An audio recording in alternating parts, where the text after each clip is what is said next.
Hi there, welcome to the Healthy Church Staff Podcast. My name is Todd Rhodes. I'm one of the co-founders over at chemistrystaffing.com.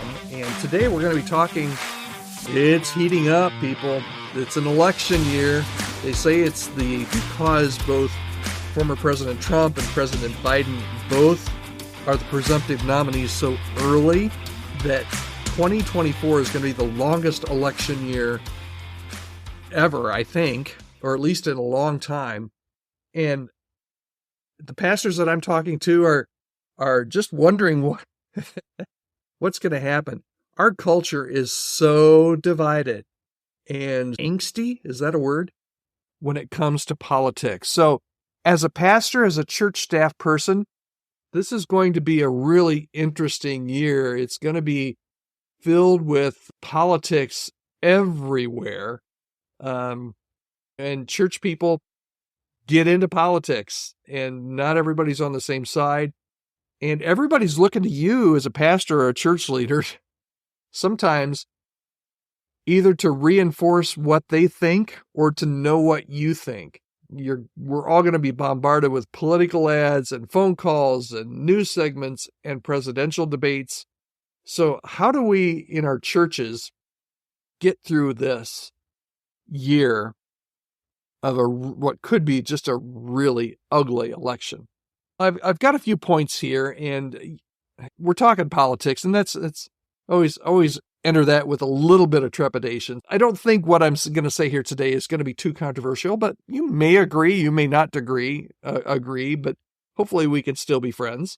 But my first point is, and I just think this is wise. This might not fit you or your church, but remain nonpartisan as a pastor, at least as much as you can.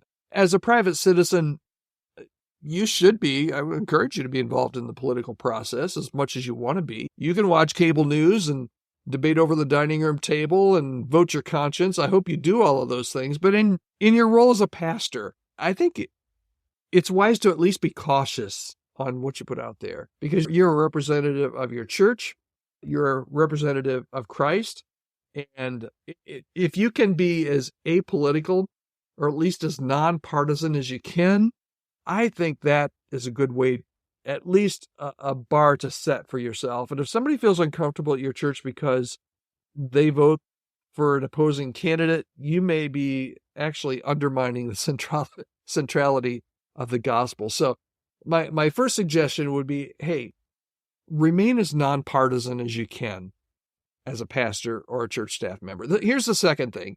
If you're preaching, if you're the one that's preaching, preach on the providence of God. Every political ad, or a lot of political ads that we hear, are going to make it sound like the future is entirely in our hands.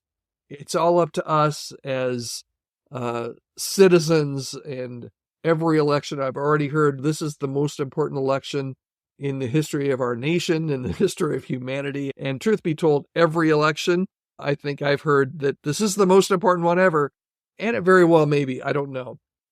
But is everything going to go to hell in a handbasket if our candidate doesn't win, or your candidate or my candidate doesn't win? Will it be the end of the republic? Probably not. Everything is, we do not hold our own destiny. And there's something bigger. And preaching on the providence of God and as spiritual leaders, we really have the opportunity and hopefully the goal to encourage people that this might sound crazy, but God's still on his throne, and he's the one who raises up kings, and he's the one who brings down kings. And we need to remind people of what God said in Psalm 46. And he said, "Be still and know that I'm God." And part of that is extremely beneficial, helpful, encouraging during a time of an election. Okay, so remain nonpartisan. Preach on the providence of God. God is in control no matter how the election turns out. Number 3, pray for our nation and our leaders and encourage your congregation to do. We're commanded to do that in Scripture. And here's the deal. Even if two Christians have vastly different opinions on candidates, they should be able to pray together, right?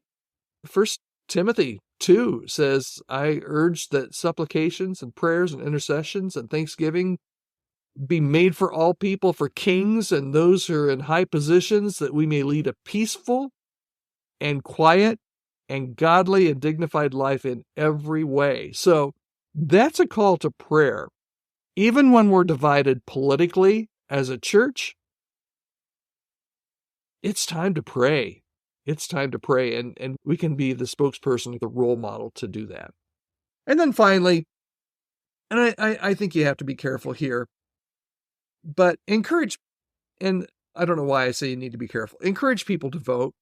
I wouldn't tell them who to vote for.